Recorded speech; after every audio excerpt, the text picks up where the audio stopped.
Ever feel like your inbox is full of ghost leads and tire kickers? Let's turn those cold leads into closed deals. On this episode of Keeping Your Business on Track, we're diving into how to work with leads that seem dead on arrival.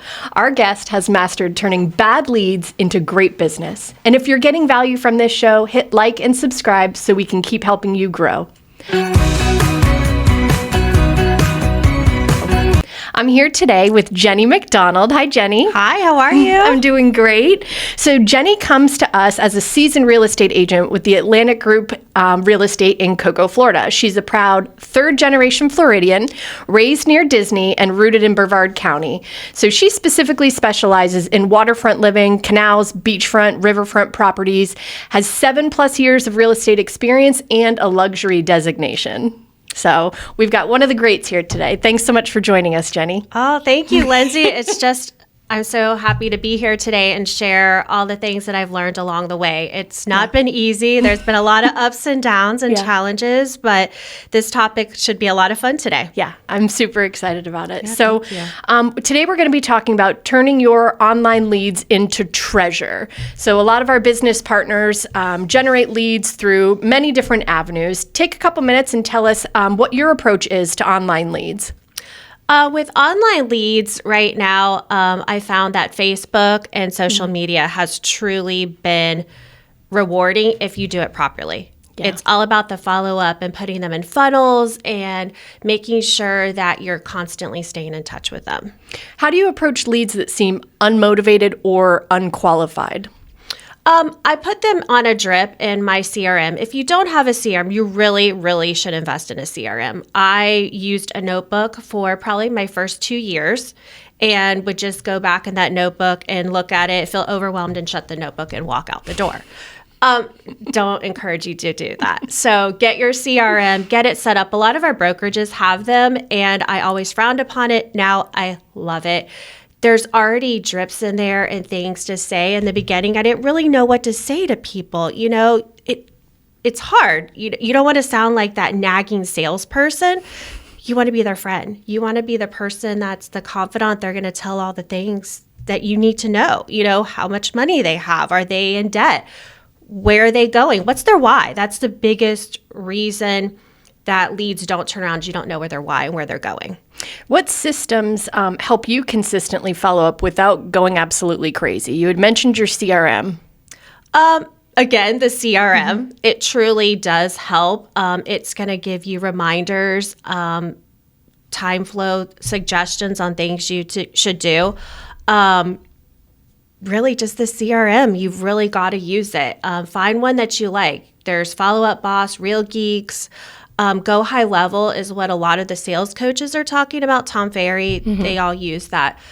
I found it very helpful. So as long as you've got one that you're using. Just use it. Are there any specific lead sources that you've found to be more successful than others?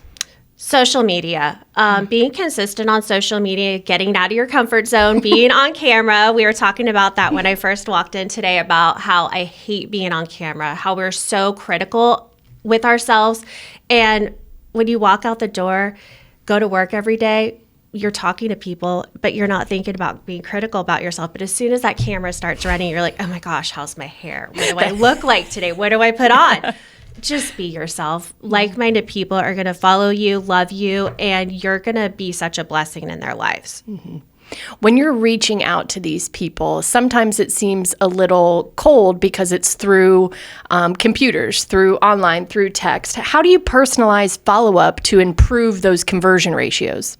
So I found that when leads contact you, everybody automatically calls them or they send them a text.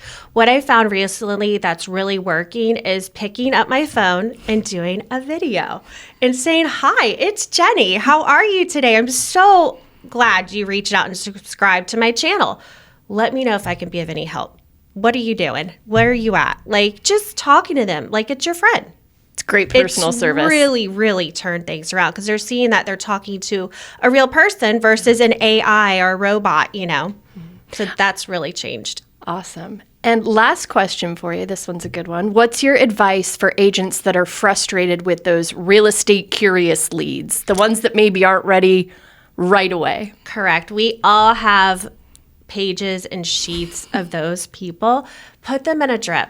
Constantly reach out to them. Use your CRM. Let it do the work for you and constantly give them education. Provide value. I think the biggest thing that I realized is creating value for your clients, your customers, your friends, your sphere of influence. I've noticed, the past couple of years, my sphere of influence is really starting to turn on and be like, oh, Jenny, you're a realtor. Well, yeah, I've been telling you that for like 7 years, but now you trust me. So I think the consistency and every single week, every day, if you can, put something out there. Be a real person. Don't always talk about real estate, but always talk about real estate on vacation too, because we have the luxury of working out of town. I've spent hundreds of thousands of dollars on lead systems I'm still following up on. So don't quit. For every 50 that you get, maybe 1 or 2 convert. Mm-hmm. But it doesn't mean right now, it means later. They're going to do something eventually. This is one of the biggest purchases everybody does, and eventually you do it in your lifetime. So it's just not right now. Mm-hmm. Until they tell you no, keep calling them. I love that advice.